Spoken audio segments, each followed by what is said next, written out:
Hello' students, আজি যিহেতু তোমালোকৰ মেট্ৰিকৰ জেনেৰেল ছায়েন্সৰ পৰীক্ষা আছিলে, তো পোনপ্ৰথমতে সকলোৱে কমেণ্টত জনাই দিয়া যে আজিৰ পৰীক্ষা কেনেকুৱা হৈছে, কুৱেশ্যন পেপাৰ ইজি আহিছে নে হাৰ্ড আহিছে। তো কিছুমান ছাত্ৰ ছাত্ৰীয়ে কৈ আছে যে জেনেৰেল ছায়েন্সৰ পৰীক্ষা বেয়া হৈছে আৰু কিছুমানে কৈ আছে বহুত ভাল হৈছে। একচুৱেলি যিসকলৰ বেয়া হৈছে ইয়াৰ ভিতৰত কিছুমানে কৈ আছে যে MCQ বেয়া হৈছে, বহুতেই ভয় খাই আছে যে MCQত ফেইল কৰিব বুলি, আৰু আন কিছুমানে কৈ আছে যে MCQ ভালেই হৈছে, মুঠতে থিয়ৰিখিনিত ফেইল কৰাৰ সম্ভাৱনা আছে। এতিয়া বহুতেই মোক সুধি আছে যে যদি MCQত কোনোবাই ফেইল কৰে তেন্তে ফেইল বুলি গহিত হ'ব নেকি আৰু MCQত গ্ৰেছ মাৰ্কছ দিয়ে নে নাই। আন কোনোবাই সুধি আছে যে থিয়ৰিত ফেইল হ'লে থিয়ৰিত ফেইল কৰাৰ চান্স থাকিব নেকি আৰু গ্ৰেছ মাৰ্কছ দিয়ে নে নাই। তো সম্পূৰ্ণ আজিৰ এই ভিডিঅ'ত আলোচনা কৰিম, গতিকে ভিডিঅ'টো স্কিপ নকৰাকৈ শেষলৈকে চাবা, আৰু যদি চেনেলটোত প্ৰথমবাৰ আহিছা তেন্তে চেনেলটো ছাবস্ক্ৰাইব কৰি দিয়া আৰু ভিডিঅ'টোত এটা লাইক কৰি দিয়া। তো ছাত্ৰ ছাত্ৰীসকল, মই তোমালোকৰ সেট বি কুৱেশ্যন পেপাৰখন চালোঁ, MCQ আৰু থিয়ৰি দুয়োটাই চালোঁ। তো কুৱেশ্যন পেপাৰবিলাক কিন্তু টান অহা নাই, কিতাপৰ পৰা ডিৰেক্টলি দি দিছে। ক'বলৈ গ'লে তোমালোকে জেনেৰেল ছায়েন্সত ফেইল কৰিব নালাগে, তথাপিও কিছুমান ছাত্ৰ ছাত্ৰীয়ে কৈ আছে যে এক্সাম বেয়া হৈছে, কিছুমানৰ থিয়ৰি বেয়া হৈছে আৰু কিছুমানৰ MCQ বেয়া হৈছে। একচুৱেলি তোমালোকৰ জেনেৰেল ছায়েন্সৰ যিবিলাক কুৱেশ্যন আহে সেইবিলাক আহে কিন্তু কনচেপচুৱেল টাইপৰ পৰা, কিন্তু এইবাৰ দেখা গ'ল যে কুৱেশ্যনবিলাক যি আহিছে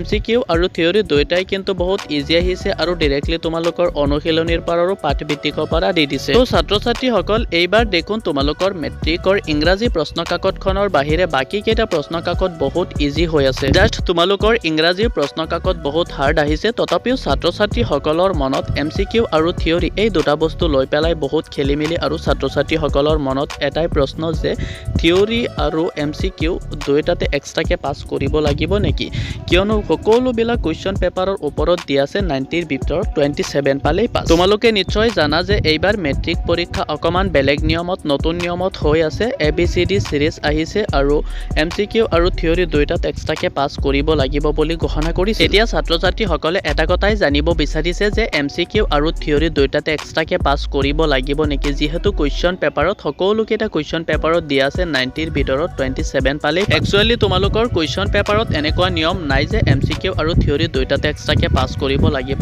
তথাপিও যিহেতু এইবাৰ চৰকাৰে নিয়ম বনাই দিছে শিক্ষা সংসদে, তো সেইটো নিয়মতেই পাছ কৰিব লাগিব, অৰ্থাৎ MCQ আৰু থিয়ৰি দুয়োটাতে এক্সট্ৰাকে পাছ কৰিব লাগিব। তোমালোকৰ এইবাৰৰ জেনেৰেল ছায়েন্সৰ কুৱেশ্যন পেপাৰ বহুত ইজি আহিছে, কনচেপচুৱেল টাইপৰ পৰা অহা নাই, কিতাপৰ পৰা ডিৰেক্টলি দি দিছে। তথাপিও কিছুমান ছাত্ৰ ছাত্ৰীয়ে কৈ আছে যে ইংলিছত ফেইল কৰাৰ সম্ভাৱনা আছে, যিহেতু দুটা নিয়ম আছিলে MCQ আৰু থিয়ৰি দুয়োটাতে এক্সট্ৰাকে পাছ কৰিব লাগিব। কিছুমানে কৈ আছে যে MCQত ফেইল কৰিব আৰু কিছুমানে কৈ আছে যে থিয়ৰিত পাছ কৰিব লাগিব।